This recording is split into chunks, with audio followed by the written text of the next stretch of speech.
Aujourd'hui, on apprend tout le vocabulaire du loisir créatif.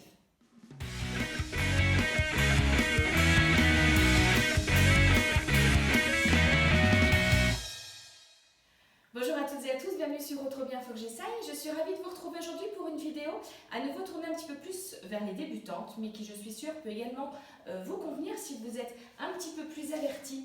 Dans le domaine, il y a toujours du vocabulaire un petit peu compliqué. Alors c'est vrai que par exemple en scrapbooking, il y a beaucoup de vocabulaire anglais. Donc comme j'ai vu que toutes les vidéos un petit peu plus techniques vous plaisaient, et ben, je décide de regrouper un maximum de petits mots pour vous aider. Alors c'est comme quand on joue au baccalauréat, hein. Il y a des lettres qui sont un petit peu plus difficiles, mais j'ai essayé donc de vous répertorier un petit peu tout ça.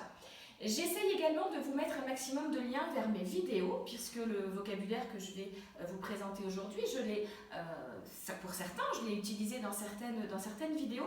Je suis limitée à 5 liens directs. Vous savez, c'est les petites suggestions que je vous mets là-haut. Donc, quand j'aurai atteint le nombre de vidéos, je vous mettrai simplement le titre de la vidéo qui défilera en bas, et je vous invite à vous rendre sur la playlist avec tous les tutos pour retrouver tout ça.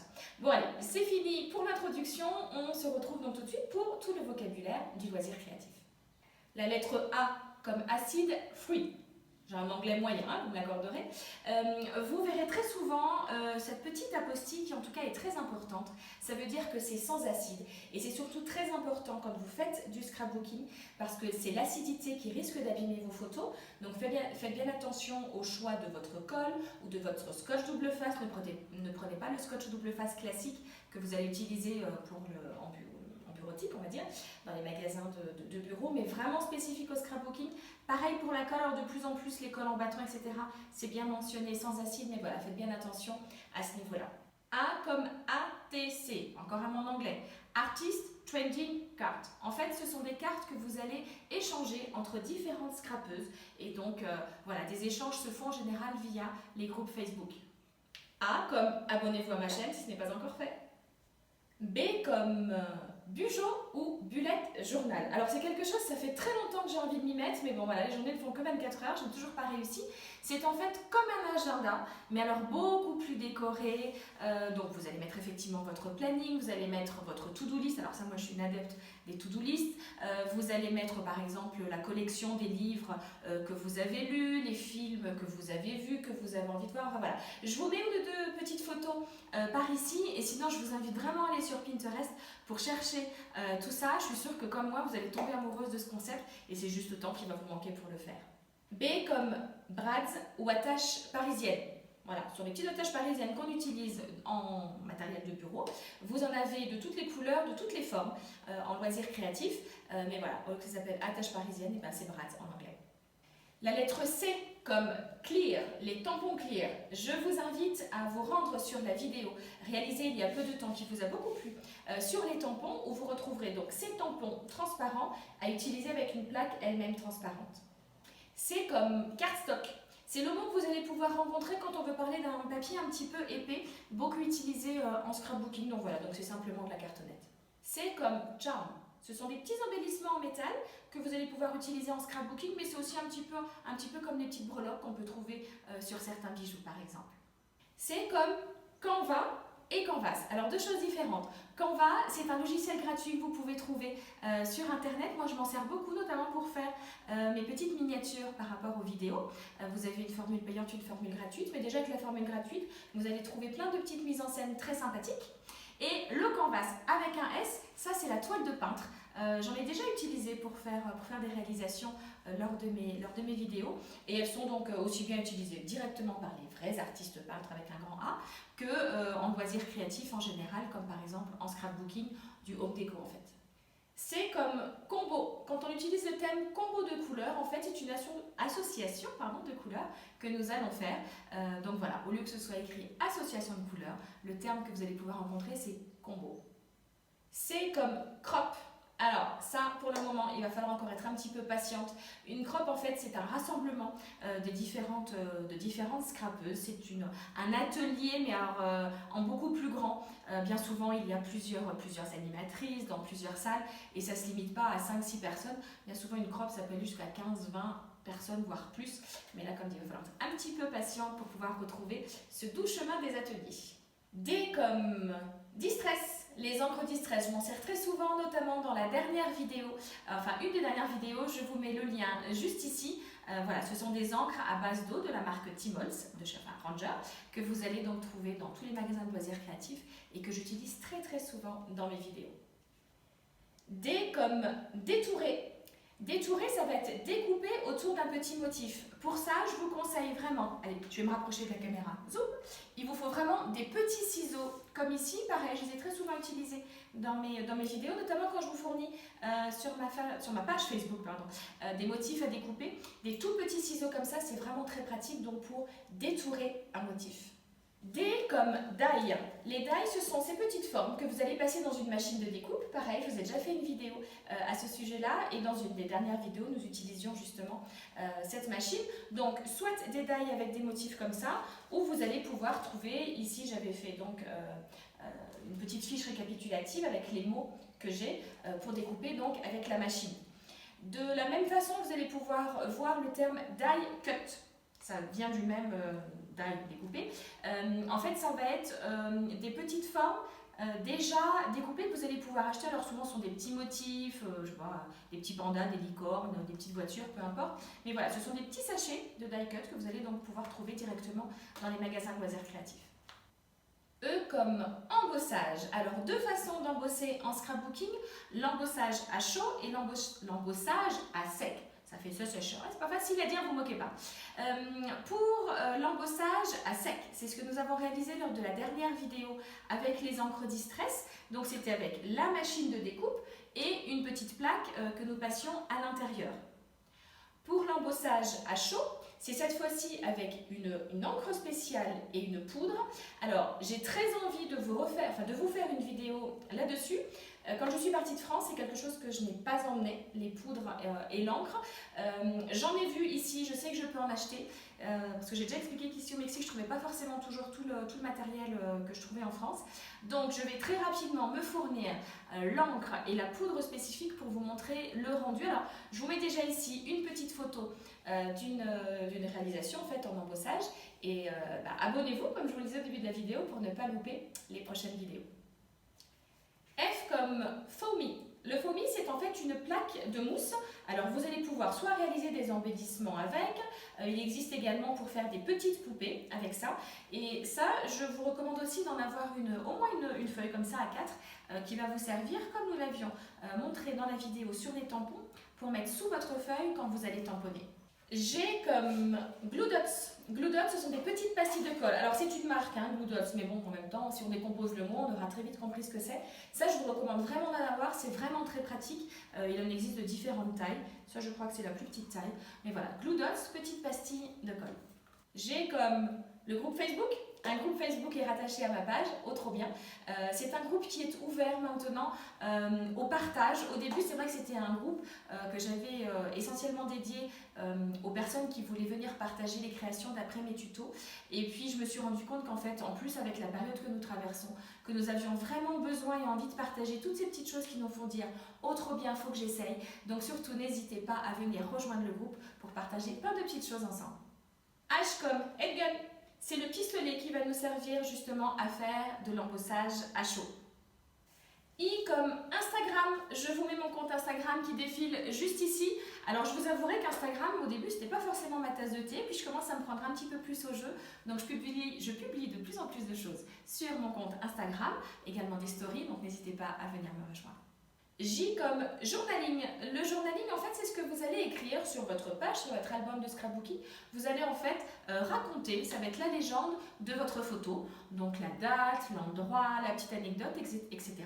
Tout ce qui va pouvoir, quand vous allez reprendre la photo dans 10, 15, 20 ans, ou si vos enfants ou petits-enfants regardent tout seuls beaucoup plus tard cette photo ou cet album, ils ne sauront pas forcément où, qui, quand, comment. Et bien vous aurez tout expliqué dans le journaling.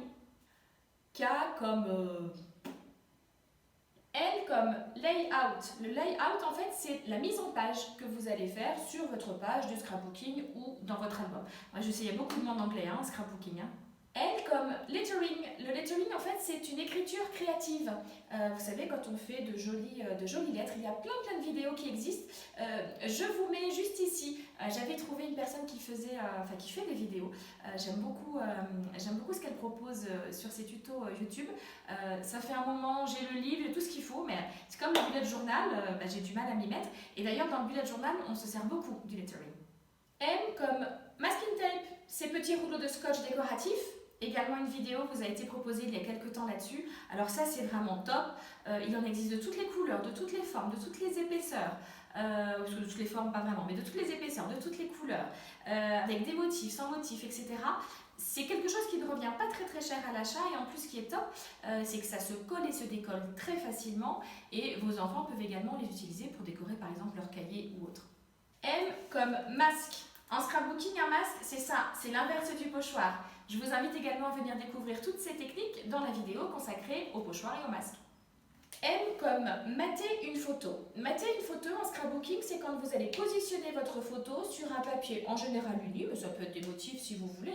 Comme je disais dans ma vidéo, osez vous lancer, libre à vous de faire comme vous en avez envie. Ça reste du loisir créatif. Avant tout, il faut prendre du plaisir à faire ce que vous êtes en train de faire. Encore plus en ce moment.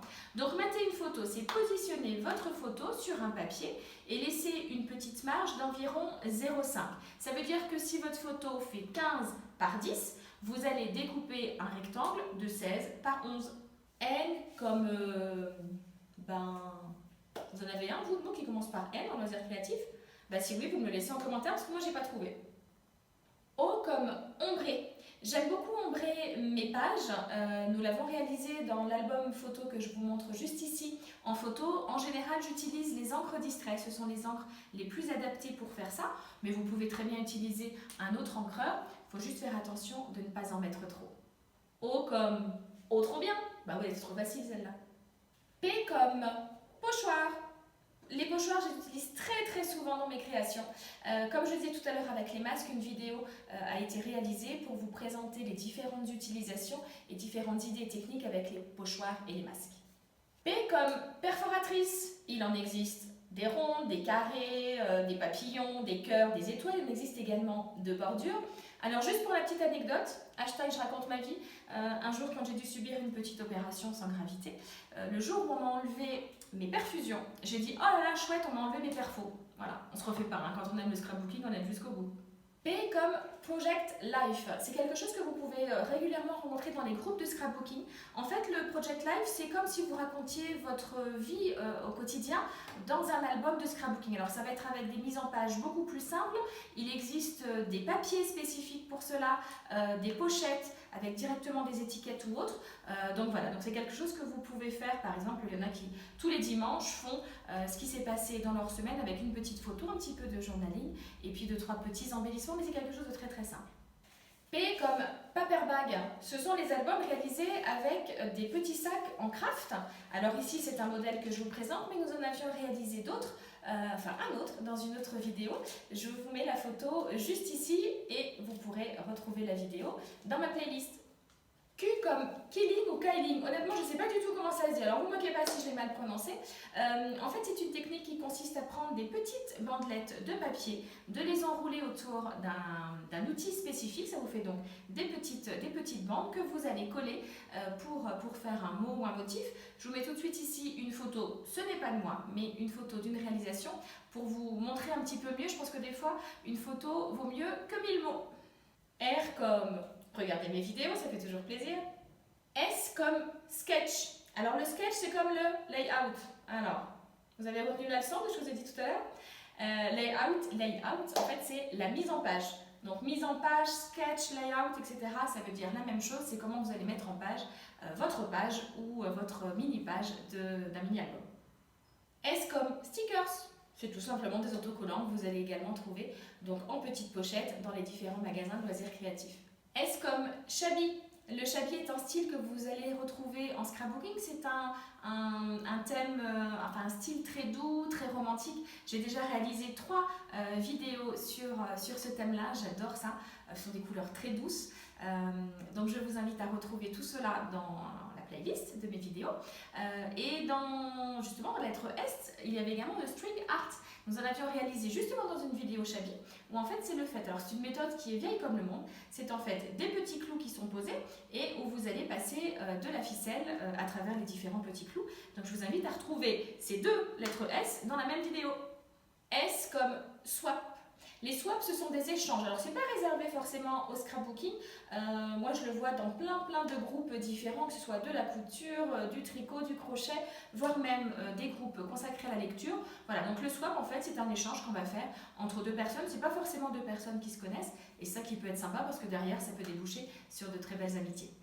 T comme tag. Un tag, c'est une étiquette. Alors moi, j'en réalise très souvent également dans mes vidéos. Ici, ceux-là ont été découpés avec ma machine de découpe. Mais sinon, je vous avais déjà proposé sur ma page Facebook différents gabarits pour pouvoir en réaliser. Ça peut être directement pour faire une petite étiquette cadeau, pour faire une étiquette pour vos calendriers de l'Avent, ou bien pour venir agrémenter vos différentes pages de scrapbooking. Bon, pour le U et le V, moi je passe mon tour. W comme le washi tape. Le washi tape, en fait, c'est également du masking tape. Alors, je ne sais plus dans quel sens. Il y en a un où c'est la marque, il y en a un où c'est le nom générique. Je suis perdue, je ne sais plus, mais enfin voilà, c'est la même chose. Bon, Y et Z, j'avais envie de faire des jeux de mots comme il n'y a plus qu'à s'y mettre ou vous avez envie de vous y mettre. Mais franchement, je sèche. Alors, si vous avez des idées, n'hésitez surtout pas à les mettre en commentaire. Voilà, j'espère que cette vidéo vous aura plu et surtout qu'elle va vous être utile. N'hésitez surtout pas à la partager si vous pensez que cela peut intéresser d'autres personnes qui ont envie de se lancer dans les loisirs créatifs en général et qui sont un petit peu perdus au niveau du vocabulaire. N'hésitez pas également à regarder les différentes vidéos. J'avais fait une vidéo consacrée notamment au matériel du loisir créatif, pardon. Donc n'hésitez pas à regarder cette vidéo. Si vous n'êtes pas encore abonné à ma chaîne, faites-le et activez la petite cloche pour recevoir les notifications dès qu'une vidéo paraîtra, en général 2 par semaine. Retrouvez-moi également sur les réseaux sociaux, sur Facebook, comme j'en ai parlé dans la vidéo, sur Instagram et sur Pinterest. En attendant, je vous souhaite de chouettes moments créatifs en ma compagnie. Je vous embrasse très très fort et je vous dis à très bientôt. Bye bye!